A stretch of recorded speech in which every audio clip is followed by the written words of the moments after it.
Watu wengine wanafikiri hii katiba ni mchezo. Lakini hii katiba wengine walikufa. Na hii katiba wengine were maimed. Hii katiba wengine bled. Hii katiba wengine were tortured. Hii katiba, the way the Prime Minister says, is written on Kenyan people's blood. Don't joke with this katiba. When I was in Bomas, I spoke some 3 good English words. I told them that we want to devolve power and we want to diffuse power and we want to rearrange power. If you want to do those things that I've talked about, it is only ODM. Tena. Kendo. I miss Otieno Kajwang. Ladies and gentlemen, let me tell you that Raila Amolo Odinga has greatly betrayed the spirit of the ODM and the ODM founders, just like Otieno Kajwang. Why am I saying so? On this video here, I'm going to dissect on the ways in which Raila Amolo Odinga has literally betrayed Otieno Kajwang and the other fallen soldiers of ODM. But before I take you through, if this is the first time you're watching Cyprian TV, please make sure that you subscribe, like, and comment, because that is the best support you can always give this channel. Let me first admit that Raila Amolo Odinga has been using ODM in various platforms to ensure that he has gotten into government. And the moment he gets there, it does not do according to the constitution or the foundation of the ODM party. I'm saying that because ODM party was formed on the basis of this new constitution that we have right now, the 2010 constitution. And for all the parties that were supposed to champion the interest of Kenyans through the constitution, it's the ODM party. Let me give you an example. Raila Amolo Odinga has used the ODM party back in 2018 to get into government. We all remember very well that there was NASA in 2018, 2017, 2018. But when he got with Uhuru Kenyatta in a handshake, Musalia Mudavadi, Kalonzo Musyoka were not aware. They didn't know what happened. They were surprised. Even Miguna didn't know what was happening.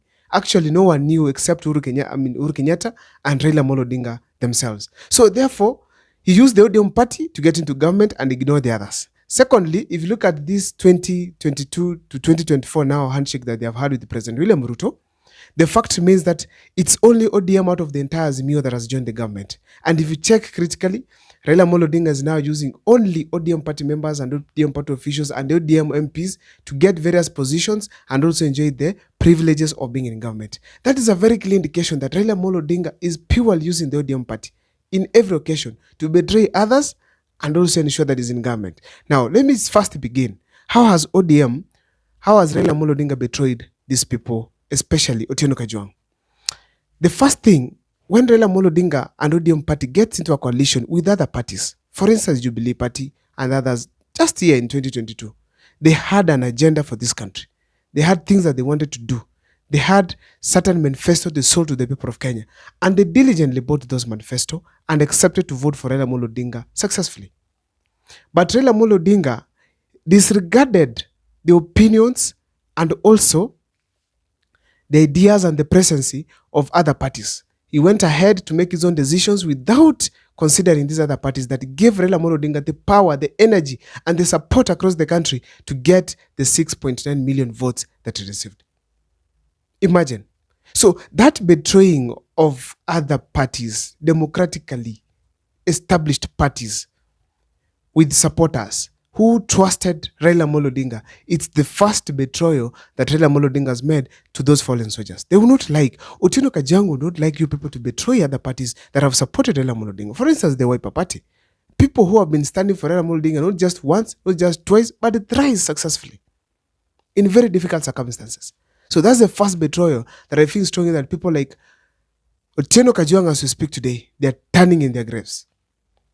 Another thing that I feel that Raila Amolo Odinga has done, first of all, is to champion for self-interest only. When he joined Uhuru Kenyatta in a handshake, first of all, he knew very well that he had a huge support behind him that gave him the power to sit down and negotiate with Raila Amolo Odinga, with Uhuru Kenyatta, I mean.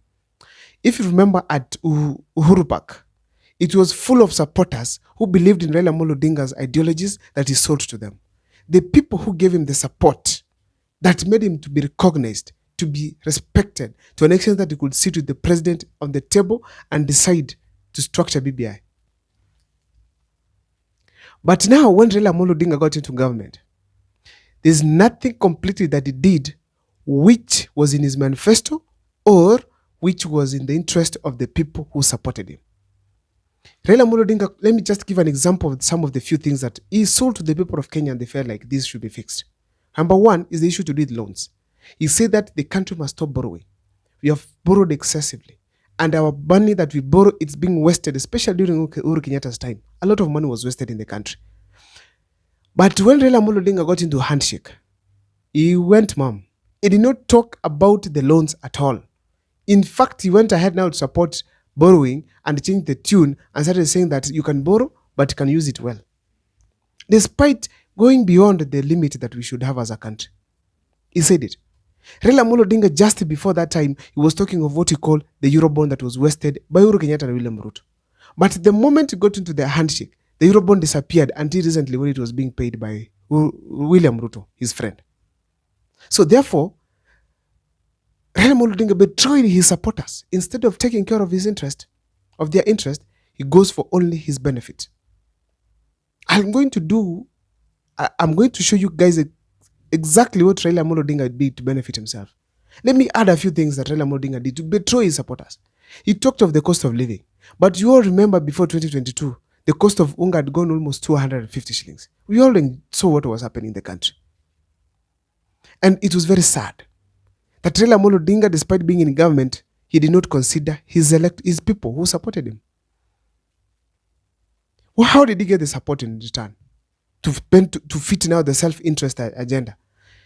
He got the BBI to rebrand himself. BBI did not help Kenyans. He knew very well he was going to have a dead end in court, but he still championed it so that at least he could have benefited by himself. And indeed he benefited. He rebranded himself and even got funds for that campaign that he had in 2022.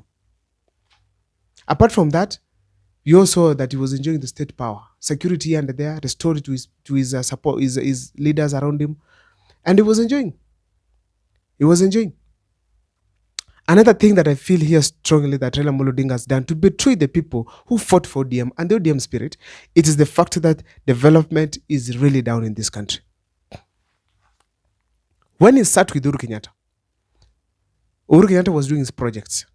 He did not go beyond that after having Raila Amolo Odinga. Assuming that he was not given any cabinet secretary in Uhuru's cabinet, in William Ruto's, the moment those ODM guys got into power, into the cabinet, there is nothing significant that has happened to the people of Kenya.